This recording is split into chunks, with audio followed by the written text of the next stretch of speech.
Yes, ఈ మధ్య కాలంలో ముఖ్యంగా మీరు మాట్లాడుతున్న అంశాల తర్వాత రెండు తెలుగు రాష్ట్రాల్లో అదొక పెద్ద సంచలనంగా మారింది. ఎందుకంటే విజయ డైరీ అనేది మన తెలుగు పాడి రైతు ఆత్మగా ఇన్ని సంవత్సరాలు కూడా చూసాం, దాదాపు 3-4 డికేడ్స్ నుంచి కూడా ఉంది కదా. ప్రతి రైతు కూడా వాళ్ళ ఆత్మగా వాళ్ళు ప్రొడ్యూస్ చేసే బ్రాండ్గా చూస్తాము. అలాంటి విజయ డైరీ పేరుతోటి కల్తీ నెయ్యి వస్తుంది, కల్తీ ప్రొడక్ట్స్ వస్తున్నాయి అని చెప్పి మీరు చెప్పినప్పుడు ప్రతి ఇల్లు కూడా విజయ బ్రాండ్ను కొనుక్కుంటుంది. ఎందుకు, ఎలా వస్తున్నాయి ఏంటి, అది చాలా వివాదాస్పదంగా మారింది. ఎందుకు కల్తీ వస్తున్నాయి, అది కూడా ఆంధ్రప్రదేశ్ నుంచే ఎందుకు వచ్చినాయి? ఇది మీరు మొదటగా నేను అందరికీ నమస్కారం చెప్తూ, ఇది రెండు రాష్ట్రాల మధ్య ఉన్నటువంటి సమస్య, రెండు రాష్ట్రాలకు సంబంధించిన ప్రజల మధ్య ఉన్నటువంటి సమస్య అయితే కాదండి. దయచేసి దాన్ని ఆ దృష్టికోణంతో చూడొద్దని చెప్పేసి కూడా ప్రజలకు కూడా నేను మనవి చేస్తాను. అయితే డైరీ రంగంలో ఎప్పుడైతే మనం రాష్ట్రం విడిపోయిందో, ఆంధ్రప్రదేశ్, ఆనాటి ఆంధ్రప్రదేశ్, ఉమ్మడి ఆంధ్రప్రదేశ్కి సంబంధించిన పాడి పరిశ్రమాభివృద్ధి సంస్థ బ్రాండ్ విజయ. అయితే రాష్ట్రాలు విడిపోయినప్పుడు ఆస్తులు కానీ లేకపోతే పంపకాలు జరిగినప్పుడు కొన్ని కోర్టు కేసులు రావడం, ఈ బ్రాండ్కి సంబంధించిన ఇష్యూ ఏదైతుందో కోర్టు పరిధిలో ఉంది. ఉన్నప్పుడు న్యాచురల్లీ తెలంగాణ కూడా విజయ బ్రాండ్ని వాడుకుంటా ఉంది, ఆంధ్ర కూడా విజయ బ్రాండ్ని వాడుకోవాలి, తప్పులేదు. కాకపోతే కోర్టు నిర్ణయానికి తగ్గట్టుగా ఫైనల్ డెసిషన్ ఏంటనేది మనం దాన్ని రెస్పెక్ట్ చేస్తూ పనిచేసుకోవాలి. ఇంకా కూడా కోర్టులో కొనసాగుతూ ఉంది. అయితే ఈ లోపల జరగాల్సింది ఏంటంటే, ప్రజలకు కూడా తెలియాల్సింది ఏంటంటే, తెలంగాణకి సంబంధించినంత వరకు పాడి పరిశ్రమాభివృద్ధి సంస్థ ఇంకా కూడా సహకార రంగంలో పనిచేస్తూ మనము రైతుల ద్వారానే పాలు సేకరించి సుమారు ఒక 100కు పైగా బల్క్ మిల్క్ కూలింగ్ యూనిట్స్ కానీ, ఒక 10 పైచిలకు చిల్లింగ్ సెంటర్స్ కానీ, సుమారు ఒక 1,00,000 పైగా రైతుల నుంచి పాలను సేకరించి చిల్లింగ్ చేసి, మా దగ్గర ఒక 9 జిల్లా డైరీలు ఉన్నాయి, 2 డైరీలు హైదరాబాద్లో ఉన్నాయి, సుమారు 11 లక్షల పైచిలకు ప్రాసెసింగ్ సామర్థ్యంతో ప్రభుత్వం ద్వారా నడుపుతున్నటువంటి సంస్థ మాది. ఆంధ్ర ఫెడరేషన్కి వచ్చేవరకు ఏం జరిగిందంటే, 1995 సంవత్సరంలో ఎప్పుడైతే మ్యాక్స్ చట్టం వచ్చిందో, జిల్లా యూనియన్లన్నీ ఫెడరేషన్ నుంచి విడిపోయినాయి. ఇప్పుడు ఈరోజు ఆంధ్రప్రదేశ్లో ఉన్నటువంటి ఏదైతే ఏపీ డైరీ ఫెడరేషన్ ఉందో, దాంట్లో సుమారు ఒక 25 నుంచి 30 మంది ఉద్యోగులు తప్ప, అందులో అవుట్ సోర్సింగ్ పర్మనెంట్ తప్ప అక్కడ ఎవరు కూడా ఉద్యోగులు కూడా లేరు. ఓన్లీ నామమాత్రంగా మిగిలిపోయి ఉంది. ఎటువంటి సేకరణ వ్యవస్థ లేదు. కొద్దిపాటి సేకరణ ఉంటే పోయిన ప్రభుత్వంలో, అంటే టీడీపీ కంటే ముందు వైఎస్ఆర్ కాంగ్రెస్ ప్రభుత్వంలో ఆ సేకరణ వ్యవస్థను కూడా అమూల్ కప్పచెప్పారు. సో ఇప్పుడు ఎటువంటి సేకరణ జరగట్లేదు. సేకరణ వ్యవస్థ ఏదైతే బల్క్ మిల్క్ కూలింగ్ యూనిట్స్ ఉంటాయో వాటన్నిటిని కూడా అమూల్ కప్పచెప్పడం. సో సేకరణ వ్యవస్థ విజయకి, అంటే ఏపీ ఫెడరేషన్ కి అసలు లేదు. సేకరణ లేదు. సేకరణ లేకపోతే ఇంకా చిల్లింగ్ ఎక్కడిది, ప్రాసెసింగ్ ఎక్కడిది?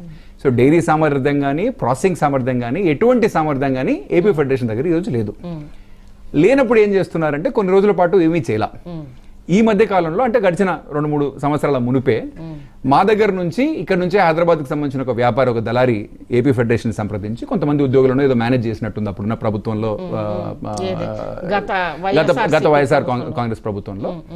వాళ్ళ నుంచి ఒక ఫ్రాంచైజీ హక్కులు పొంది ఎటువంటి సేకరణ మళ్ళా తెలుగు రాష్ట్రాల నుంచి లేకుండా, ప్రాసెసింగ్ కానీ ఎటువంటి సంబంధం ఇక్కడ నుంచి లేకుండా, గుజరాత్కి సంబంధించిన ఒక ప్రైవేట్ డైరీలో నెయ్యిని తయారు చేసి, దాని మీద మీకు ఇట్లాంటి ప్యాకెట్స్, ఈ ప్యాకెట్ మీద క్లియర్ గా ఏం రాసి ఉంటుందంటే, a quality of product of AP dairy. వెనకాల తిరిగి చూస్తే Kannan dairy private limited, franchise by మేఘనా ఫుడ్స్. ఇప్పుడు ఇట్లాంటి ప్రోడక్ట్ ని తయారు చేసి మన రాష్ట్రానికి సంబంధించిన సహకార రంగంతో కానీ రైతులతో కానీ సంబంధం లేకుండా పేరుకి విజయ అనే బ్రాండ్ ని వాడుతూ చూడగానే ఎవరైనా సరే, ఇప్పుడు ఇవి 2 ప్యాకెట్స్, ఇది మాదండి, ఇవి 2 ప్యాకెట్స్ చూస్తే కన్స్యూమర్ దాన్ని డిటెక్ట్ చేయడం కష్టం. మేమేం చేస్తున్నామంటే, ఇక్కడ పూర్తిగా సహకార రంగంలో పనిచేస్తూ ప్రభుత్వం ద్వారా మేము ఉత్పత్తి చేస్తూ ఇక్కడ అమ్ముతుంటే, వీళ్ళు ఎప్పుడైతే ప్రైవేట్ నుంచి ఈ ప్యాకెట్ తీసుకొచ్చి అమ్ముతారో, న్యాచురలీ ఇక్కడ ఉన్నటువంటి విజయ బ్రాండ్కి నష్టం, మా కన్స్యూమర్ కూడా కన్ఫ్యూజ్ అయిపోయి దీన్ని కొనేదానికి ఆస్కారం ఉంటుంది. ఇట్లా ఒక 1-2 years గా నడుస్తూ ఉంది. మేము కూడా వాళ్ళని ఆపే ప్రయత్నం చేసినాం, అయినా కూడా సరే ఆ వ్యాపారి దళారి వినలా. ఫైనల్గా మేము ఏం చేసామంటే, ఈ శాంపుల్ ఒకటి పికప్ చేసి, ఎందుకంటే మేము ఎప్పుడు ఏ రేట్ అమ్మితే ఆ రేట్ కంటే 10 రూపాయలకి ఈ ప్యాకెట్ తక్కువకి ఈ ప్యాకెట్ అందుబాటులోకి తీసుకొచ్చేవారు. మేము ఒక 500 రూపాయలు మార్కెట్లో ఎంఆర్పి పెడితే వీడు 480 రూపాయలకి అమ్మేది. ఎందుకు అబ్బా ఇట్లా చేస్తున్నాడు అని చెప్పేసి మేము ఎన్డీడీబీకి, కాఫ్కి పంపించడం జరిగింది. వాళ్ళు క్లియర్గా మాకు వాళ్ళ శాంపుల్ని పరీక్షించి కూడా రిపోర్ట్ ఇవ్వడం జరిగింది. ఈ రిపోర్ట్లో కూడా క్లియర్గా ఏమని చెప్తా ఉందంటే, కొన్ని మార్కర్స్ ఉంటాయి ఎప్పుడన్నా మనం ఘీ శాంపుల్ పంపించినప్పుడు, దాంట్లో క్లియర్గా వెజిటబుల్ ఆయిల్ నిక్షేపాలు దీంట్లో ఉన్నాయి. ఇది ఎడిబుల్ అంటే కన్స్యూమర్ కి ఎడిబుల్ స్టాండర్డ్ కి తగ్గట్టుగా FSSAI స్టాండర్డ్ ప్రకారం లేదు అని చెప్పేసి క్లియర్ గా మాకు NDDB నుంచి రిపోర్ట్ వచ్చింది. ఆ రిపోర్ట్ వచ్చిన తర్వాతనే నేను ప్రజల ముందుకు రావడం కానీ మీడియాకు ముందుకు రావడం కానీ జరిగింది. సో నేను ఏపీ ప్రభుత్వాన్ని కోరేది ఏంటంటే, ఎప్పుడైతే మనము విజయ బ్రాండ్ అనేది ప్రజలకు ఒక అమ్మ లాంటిది, ఎందుకంటే మనకు విశ్వసనీయత, మీరు కానీ మేము కానీ చిన్నప్పుడు ఎటువంటి ప్రైవేట్ డైరీలు లేనప్పుడు సహకార రంగంలో ప్రభుత్వ ఆధారంలో నడుస్తున్నటువంటి విజయ డైరీ ఒకటే మనందరికీ ఉన్న ఆప్షన్. అందరం కూడా విజయ పాలు తాగి పెరిగిన వాళ్ళమే, ఏది హైదరాబాద్ లో కానీ ఓవరాల్ ఏపీ. ఇది అమూల్ ఒకవేళ ఇండియాలో టాప్ బ్రాండ్ అయితే రైతు కుటుంబాలు కూడా దీని మీద ఆధారపడి లక్షల మంది రైతుల కుటుంబాలు, లక్షల మంది. అమూల్ తర్వాత భారతదేశ వ్యాప్తంగా నెక్స్ట్ పెద్ద బ్రాండ్ పాలల్లో ఏదైనా ఉందంటే అది విజయ. అట్లాంటి బ్రాండ్ అందరికీ నమ్మకం కానీ విలువ, మరి విశ్వసనీయత.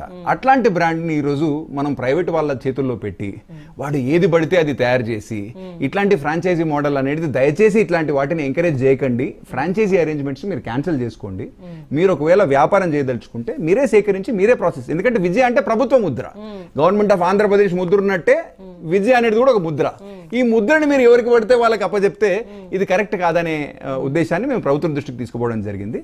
ఈ మధ్య కాలంలోనే ఇది ఒకటి సరిపోదన్నట్టు కొత్తగా ఏపీ గవర్నమెంట్ టెండర్లు పిలిచి, అంటే గవర్నమెంట్ అంటే పాడి పరిశ్రమ సంస్థ ఏపీ డైరీ టెండర్లు పిలిచి పాల ఉత్పత్తులను కూడా ఇదే ఫ్రాంచైజీ మోడల్లో తెలంగాణలో మీరు లాంచ్ చేయాలనే ప్రయత్నం చేసినారు. కొత్తగా దానికి కూడా ఒక డిస్ట్రిబ్యూటర్ అపాయింట్ చేశారు.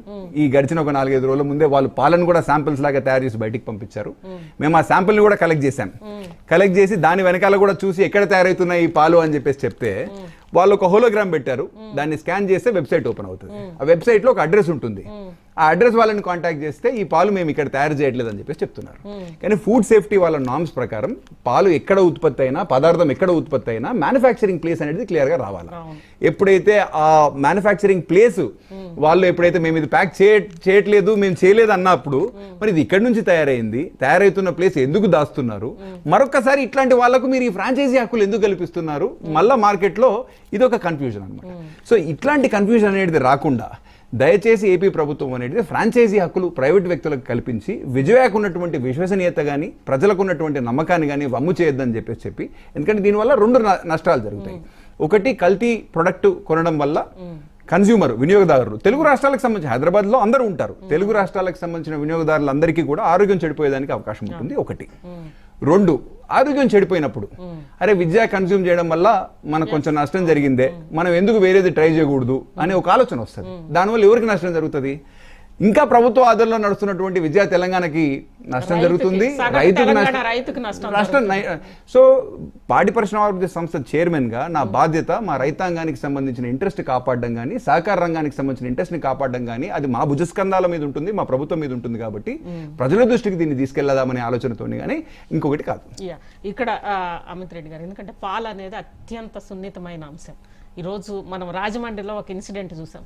చిన్న పిల్లలు చనిపోయారు, దాదాపు 13 మంది వరకు కూడా. ఇంకా కొంతమంది పరిస్థితి విషమంగానే ఉంది, ఓన్లీ పాలు తాగడం కారణంగానే. అంటే ప్రతి మనిషిని కూడా పాలు అనేది అదొక అమ్మతనం అంటారు కదా పాలని.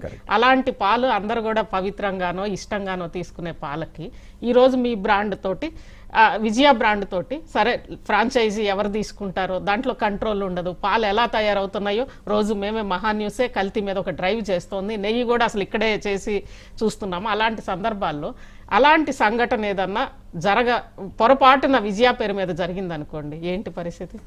అందుకే ఈ పోరాటం దాని గురించే. ఎందుకంటే ప్రజల